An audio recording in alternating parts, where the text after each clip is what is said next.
Hello दोस्तों, स्वागत है आपका मेरे YouTube चैनल परीक्षा प्लान में। तो कैसे हैं आप लोग? आई होप अच्छे होंगे। तो चलिए आज की ईवीएस की क्लास को शुरू करते हैं। क्लास को शुरू करने से पहले एक बार ये देख लेते हैं कि कितना पढ़ गया है। मैंने क्लास 4th की जो NCERT की बुक चलती है ईवीएस की, मैंने कंप्लीट पढ़ा दी है। उसमें जो भी चैप्टर थे और उन चैप्टर में जो भी इम्पोर्टेंट टॉपिक दिए गए थे जिनसे प्रश्न पूछे जाते हैं, मैंने कंप्लीट उनको करवा दिया है। इसके अलावा मैंने PYQ ईवीएस के सारे करवा दिए हैं। ऑफलाइन जितने भी पेपर हुए हैं 2011 से लेकर जनवरी 2024 तक, मैंने सभी पेपर के ईवीएस के क्वेश्चन करवा दिए हैं। क्लास 4th की कुल 15 वीडियो आ चुकी हैं। यदि आपने अभी तक नहीं देखी है तो कृपया देख लीजिए, क्योंकि उनमें मैंने वही पढ़ाया है जिनसे प्रश्न बन सकते हैं। आज से क्लास 5th की ईवीएस की शुरुआत हो रही है। तो क्लास 5th की बुक में जो भी चैप्टर हैं और उन चैप्टर में जो भी इम्पोर्टेंट टॉपिक दिए गए हैं उनसे मैंने नोट्स बनाए हैं और उन्हीं से मैं पढ़ाऊंगी। तो चलिए शुरू करते हैं आज की वीडियो को। वीडियो देखने के बाद यदि आपको अच्छा लगे तो वीडियो को लाइक और शेयर कीजिएगा, और यदि आप चैनल पर नए हैं तो चैनल को सब्सक्राइब कर लीजिए और वीडियो को शेयर भी कर दिया कीजिए, ताकि ये उन सभी लोगों तक पहुंच जाए जिसको इसकी आवश्यकता है। तो चलिए शुरू करते हैं आज के वीडियो को। तो क्लास 5th की बुक का पहला चैप्टर है कैसे पहचाना चींटी ने दोस्त को। बहुत ही अच्छा लेसन है और इसमें इतने महत्वपूर्ण तथ्य दिए गए हैं कि इससे आपको प्रश्न तो मिलने ही वाले हैं। तो ध्यान से समझते चलिए, बहुत ही अच्छा लेसन ये है और इसमें बहुत ही अच्छे तथ्य दिए गए हैं। तो चलिए पढ़ लेते हैं। सबसे पहले लेसन के नाम से ही आप समझ सकते हैं कि कैसे पहचाना चींटी ने दोस्त को। इसके पहले भी मैंने बताया है कि चींटियां जो है चलते समय जमीन पर एक ऐसा रसायन छोड़ती हैं जो पीछे आने वाली चींटियों को रास्ता देता है। तो इसी के बारे में मैंने लिखा है कि चींटियां चलते समय जमीन पर एक ऐसा रसायन जिसका नाम क्या है, फेरोमोन्स, ये छोड़ती हैं, जिसे सूंघ कर पीछे आने वाली चींटियों को रास्ता मिल जाता है। तो इसीलिए तो चींटियां एक लाइन में चलती हैं। जिस लाइन में आगे वाली चींटी जा रही है, पीछे वाली चींटी भी उसी लाइन में आगे बढ़ती जाती है। अब लिखा है मच्छर मनुष्य की शरीर की गंध खासकर पैरों के तलवे और शरीर की गर्मी से ढूंढ लेता है। तो आपको याद होगा कि जब कभी आप लेटते हैं जहां पर मच्छर अधिक होते हैं और लेटे होते हैं आप, तो सबसे पहले मच्छर पैरों में ही काटते हैं, क्योंकि ये तलवों की गंध से और शरीर की गर्मी से ढूंढ लेते हैं मनुष्य को। तो ये आपको याद रखना है। अब ये जो रेशम का कीड़ा है, इससे प्रश्न पूछा जा चुका है। ये अपनी मादा को उसकी गंध से कई किलोमीटर दूर से ही पहचान लेता है। तो जो रेशम का कीड़ा होता है अपनी मादा को कई किलोमीटर दूर से ही पहचान लेता है। कैसे पहचान लेता है? उसकी गंध से। आगे लिखा है एक कुत्ता दूसरे कुत्ते के मलमूत्र की गंध से जान लेता है कि उसके इलाके में बाहर का कुत्ता आया था। तो पहले इसमें मैंने वही चीजें लिखी हुई हैं जो गंध से संबंधित हैं, यानी कि जो चींटियां होती हैं जमीन पर कुछ ऐसा छोड़ती जाती हैं रसायन जिसका नाम फेरोमोन्स होता है, तो पीछे आने वाली चींटियां उसकी गंध सूंघकर आगे बढ़ जाती हैं। इसी प्रकार से जो मच्छर होते हैं मनुष्यों को उनकी गंध से और शरीर की गर्मी से ढूंढ लेते हैं। रेशम का कीड़ा अपनी मादा को उसकी गंध से कई किलोमीटर दूर से ही पहचान लेता है, और जो कुत्ता होता है वह ये जान लेता है कि उसके इलाके में कोई बाहर का कुत्ता आया था। कैसे जान लेता है? मल मूत्र की गंध से। अब पक्षियों के बारे में भी इस लेसन में दिया गया था। ये तो हो गई गंध से संबंधित कि कैसे गंध से एक दूसरे को जान लेते हैं। अब पक्षियों से संबंधित भी इस लेसन में कुछ महत्वपूर्ण तथ्य थे, तो उनके बारे में जान लेते हैं। लिखा है ज्यादातर पक्षियों की आंखें सिर के दोनों तरफ होती हैं। आपने देखा होगा चिड़ियों की जो आंखें होती हैं सिर के दोनों तरफ होती हैं, और ये जो पक्षी होते हैं एक ही समय में दो अलग अलग चीजों पर नजर डाल लेते हैं। तो हम लोग ऐसा नहीं कर पाते, एक ही चीज पर ध्यान केंद्रित कर पाते हैं, देख पाते हैं, जबकि पक्षी क्या करते हैं? अलग अलग चीजों पर नजर डाल लेते हैं। और जब ये बिल्कुल सामने देखते हैं तब इनकी आंखें दोनों आंखें एक ही चीज पर होती हैं। यानी कि जब ये सामने देख रहे होते हैं तब ये दोनों आंखों से एक ही चीज को देख रहे होते हैं, लेकिन ये अपनी दोनों आंखों से अलग अलग चीजों को भी देख लेते हैं। तो ये भी आपको पक्षियों के बारे में ध्यान रखना है। अब लिखा है कई पक्षी गर्दन बहुत ज्यादा हिलाते हैं। आपने देखा होगा, क्योंकि पक्षियों की आंखों की पुतली घूम नहीं सकती, वे अपनी गर्दन घुमाकर ही आसपास देखते हैं। जैसे हम लोग अपनी आंखों की पुतली को घुमाकर इधर उधर देख लेते हैं, पर पक्षियों के पास आंखों की घूमने वाली पुतली नहीं है। उनकी जो पुतली है वह स्थिर है, इसीलिए ये अपनी गर्दन हिलाते रहते हैं, क्योंकि ये आसपास की चीजों को जब देखते हैं तो इन्हें गर्दन को अपनी हिलाना पड़ता है। पक्षियों के कान दिखाई नहीं देते, उनके बाहरी कान छोटे छोटे छेद जैसे होते हैं जो उनके पंखों से ढके रहते हैं। यानी कि पक्षियों के कान, ये मैंने क्लास 4th की बुक में भी बताया था कि पक्षियों के जो कान होते हैं वे दिखाई नहीं देते, क्योंकि इनके जो छोटे छोटे छेद होते हैं, कान जो बाहरी कान होते हैं उसकी जगह पर छोटे छोटे छेद होते हैं और ये पंखों से ढके रहते हैं, इसीलिए तो दिखाई नहीं देते हैं। तो ये आपको याद रखना है। तो पक्षियों से संबंधित इस लेसन में जो भी महत्वपूर्ण था मैंने सभी इसमें नोट कर लिया है। अब आगे लिखा हुआ है कि चील, बाज और गिद्ध, ये इंपॉर्टेंट है, पूछा जा चुका है। तो चील, बाज और गिद्ध जैसे पक्षी मनुष्य से 4 गुना ज्यादा दूर से देख लेते हैं। जो चीज मनुष्य को 2 मीटर की दूरी से दिखाई पड़ती है वही चीज ये पक्षी 8 मीटर की दूरी से देख लेते हैं। ये आपको याद रखना है, ये प्रश्न पूछा जा चुका है। तो इनकी जो देखने की क्षमता होती है ये मनुष्य से 4 गुना ज्यादा होती है, और ये जो चीज मनुष्य 2 मीटर की दूरी से देख पाते हैं वही ये 8 मीटर की दूरी से देख लेते हैं। तो ये आपको याद रखना है।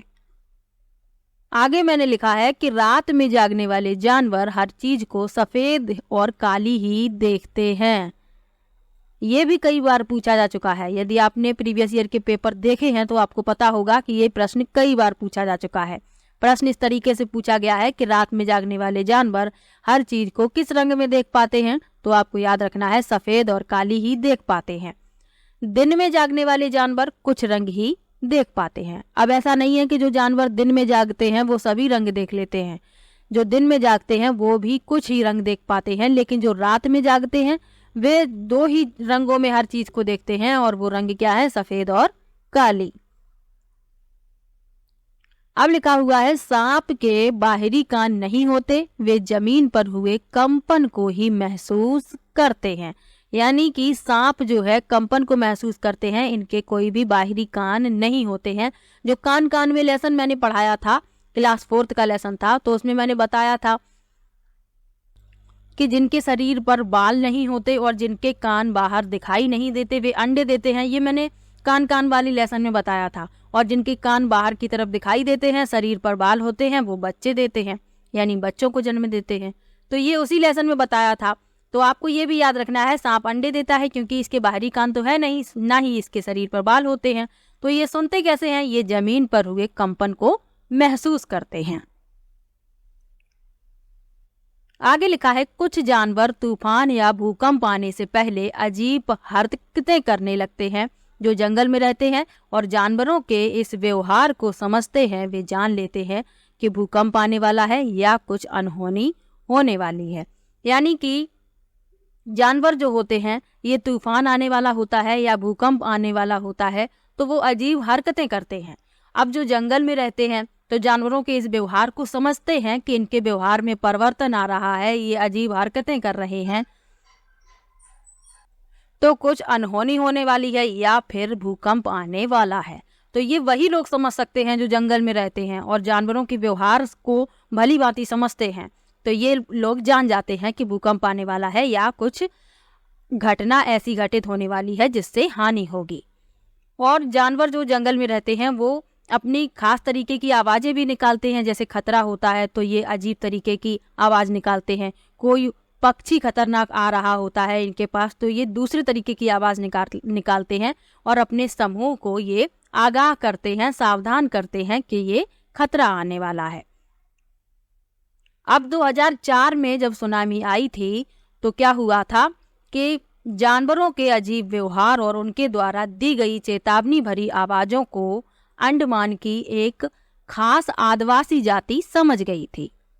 यानी कि 2004 में जब सुनामी आई तो जानवर अजीब प्रकार की हरकतें करने लगे थे और उनके इस अजीब व्यवहार को वहाँ जो एक आदिवासी जाति रहती है वह समझ गई थी, तो उन्होंने वह इलाका खाली कर दिया था। इस प्रकार इस जाति के लोग सुनामी के कहर से अपनी जान बचा पाए। यदि वे इस व्यवहार को ना समझते तो उनकी जान चली जाती। तो उन्हें पता था कि जानवरों का व्यवहार बदल रहा है, अजीब तरीके की ये हरकतें कर रहे हैं, यानी कि कुछ अनहोनी होने वाली है, तो उन्होंने वो इलाका खाली कर दिया था और वो अपनी जान बचा पाए थे। तो ये तो हो गया जानवरों के बारे में। अब लिखा है जो डॉल्फिन होती है ये भी अलग अलग तरीके की आवाज निकालती है और एक दूसरे से बात करती हैं। यानी कि एक डॉल्फिन अजीब तरीके की जो आवाज निकालती है तो दूसरी डॉल्फिन उसकी इस आवाज को समझती है और इसी प्रकार से ये एक दूसरे से बातें करती हैं। वैज्ञानिकों का मानना है कि कई जानवरों की अपनी पूरी भाषा है। तो वैज्ञानिक ऐसा मानते हैं कि जो जानवर होते हैं इनकी अपनी पूरी भाषा होती है। अब बहुत से जानवर ऐसे होते हैं किसी खास मौसम में लंबी गहरी नींद में चले जाते हैं और कई महीनों तक दिखाई नहीं देते। इसका सबसे अच्छा उदाहरण है छिपकली। आपने सर्दियों के मौसम में छिपकली को नहीं देखा होगा, जबकि गर्मियों के मौसम में इन्हें आसानी से देखा जा सकता है। तो ये सर्दियों के मौसम में लंबी गहरी नींद में चली जाती हैं और ये गर्मी होती है तभी ये जागती हैं, यानी कि ये सर्दियों के मौसम में सुषुप्त अवस्था में चली जाती हैं। तो ये आपको याद रखना है। तो अभी ये लेसन खत्म नहीं हुआ है, कल जो वीडियो मैं लाऊंगी उसमें इसी लेसन के 2 महत्वपूर्ण टॉपिक हैं जिनका नाम है स्लॉथ और बाघ। तो इनसे संबंधित महत्वपूर्ण तथ्य मैं उसमें आपको बताऊंगी। इसी में आज यदि मैं बता देती तो आप लोगों का मिक्सअप हो जाता है एकदम से। इसमें मैंने जो महत्वपूर्ण तथ्य थे जो छोटी छोटी लाइनों में लिखे हुए थे उनको नोट किया है। अब जो 2 टॉपिक बनते हैं उनको मैं अलग से लेकर आऊंगी, इसीलिए मैंने इसमें उनको शामिल नहीं किया है। तो आज की वीडियो में जो छोटे छोटे टॉपिक होते हैं, छोटी छोटी लाइनों से प्रश्न बन जाते हैं, वो मैंने लिए थे। तो इनसे प्रश्न यदि पूछा जाए तो आप लोगों का प्रश्न गलत नहीं होना चाहिए। एक बार फिर से देख लीजिए, जल्दी जल्दी से देख लीजिए, रिवाइज कर लीजिए, लेकिन प्रश्न आपका गलत नहीं होना चाहिए। तो चलिए एक बार जल्दी जल्दी से कि चींटियां चलते समय जमीन पर ऐसा रसायन छोड़ती हैं जिसका नाम क्या होता है? फेरोमोन्स, जिसे सूंघकर पीछे आने वाली चींटियों को रास्ता मिल जाता है। मनुष्य के शरीर की गंध खासकर पैरों के तलवों और शरीर की गर्मी से मच्छर उसे ढूंढ लेता है। रेशम का कीड़ा अपनी मादा को उसकी गंध से कई किलोमीटर दूर से ही पहचान लेता है। प्रश्न पूछा गया है कि अपनी मादा को कई किलोमीटर दूर से कौन पहचान लेता है? तो आपको याद रखना है रेशम का कीड़ा। जो कुत्ता होता है एक दूसरे कुत्ते के मलमूत्र की गंध से जान लेता है कि उसके इलाके में बाहर का कुत्ता आया था। ज्यादातर पक्षियों की आंखें सिर के दोनों तरफ होती हैं। पक्षी एक ही समय में 2 अलग अलग चीजों पर नजर डाल लेते हैं, तब इनकी यानी कि पक्षी जो है एक ही समय में 2 अलग अलग चीजों पर नजर डालते हैं। जब ये बिल्कुल सामने देखते हैं तब इनकी दोनों आंखें एक ही चीज पर होती हैं। ये अपनी गर्दन भी बहुत अधिक हिलाते हैं क्योंकि पक्षियों की आंखों की पुतली घूम नहीं सकती, वे अपनी गर्दन घुमाकर ही आसपास देखते हैं। पक्षियों के कान दिखाई नहीं देते, उनके बाहरी कान छोटे छोटे छेद जैसे होते हैं जो उनके पंखों से ढके रहते हैं। चील, बाज और गिद्ध मनुष्य से 4 गुना ज्यादा दूर से देख लेते हैं। जो चीज मनुष्य को 2 मीटर की दूरी से दिखाई देती है वही चीज ये पक्षी 8 मीटर की दूरी से देख लेते हैं। इसीलिए तो ये जैसे अगर ये चील, बाज और गिद्ध होते हैं, जैसे बाज जो होता है ये चुहिया को बहुत दूर से देख लेता है, तभी तो उसको पकड़ कर खा लेता है। आपने देखा होगा, मैंने देखा है जब मैं छोटी थी। आगे लिखा है रात में जागने वाले जानवर हर चीज को सफेद और काली ही देखते हैं। याद रखिए ये कई बार पूछा गया है। और दिन में जागने वाले जानवर कुछ ही रंग देख पाते हैं। सांप के बाहरी कान नहीं होते, जमीन पर हुए कंपन को ही महसूस करते हैं। कुछ जानवर तूफान या भूकंप आने से पहले अजीब हरकतें करने लगते हैं। जो जंगल में रहते हैं और जानवरों के इस व्यवहार को समझते हैं, वे जान लेते हैं कि भूकंप आने वाला है या कुछ अनहोनी होने वाली है। सन 2004 में आए सुनामी से कुछ समय पहले जानवरों के अजीब व्यवहार और उनके द्वारा दी गई चेतावनी भरी आवाजों को अंडमान की एक खास आदिवासी जाति समझ गई थी। उन्होंने वह इलाका खाली कर दिया। इस प्रकार इस जाति के लोग सुनामी की कहर से अपनी जान बचा पाए। डॉल्फिन भी अलग अलग तरह की आवाजें निकालती हैं और एक दूसरे से बात करती हैं। वैज्ञानिकों का मानना है कि कई जानवरों की अपनी पूरी भाषा है और बहुत से जानवर किसी खास मौसम में लंबी गहरी नींद में चले जाते हैं और कई महीनों तक दिखाई नहीं देते। जैसे छिपकली सर्दियों के मौसम में अचानक ही कहीं गुम हो जाती है। तो अभी ये लेसन खत्म नहीं हुआ है, 2 टॉपिक हैं, वो मैं कल के वीडियो में पढ़ाऊंगी। तो इस वीडियो में आपको कोई भी डाउट हो तो आप कमेंट बॉक्स में जरूर लिखिएगा। और यदि आपने पिछली वीडियो नहीं देखी है, क्लास 4th की कुल 15 वीडियो है, तो आप लोग वो वीडियो देख सकते हैं। छोटी छोटी वीडियो है। मेरा ये मकसद है कि आपका EVS का प्रश्न गलत नहीं होना चाहिए, इसीलिए मैं ये हैंड रिटन नोट से पढ़ा रही हूँ, क्योंकि इसमें मैंने वही लिखा है जिससे प्रश्न पूछा जाता है। PYQ भी देख लीजिए, क्योंकि PYQ बहुत ही ज़्यादा हेल्प करते हैं। और ये वीडियो तो आप देखिए ही, क्योंकि ये खास कर आप लोगों के लिए इसीलिए बनाई गई है ताकि आपका प्रश्न गलत ना हो। तो चलिए मिलते हैं नेक्स्ट वीडियो में। और आपको इससे पहले वाली वीडियो के किसी भी टॉपिक में डाउट हो तो आप कमेंट बॉक्स में जरूर लिखिएगा, मैं सभी के कमेंट का रिप्लाई देती हूँ। तो चलिए मिलते हैं नेक्स्ट वीडियो में।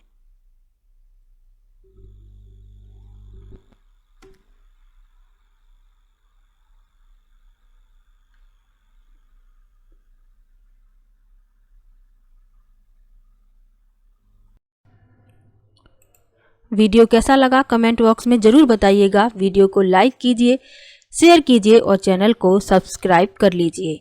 मिलते हैं नेक्स्ट वीडियो में, तब तक के लिए बाय बाय।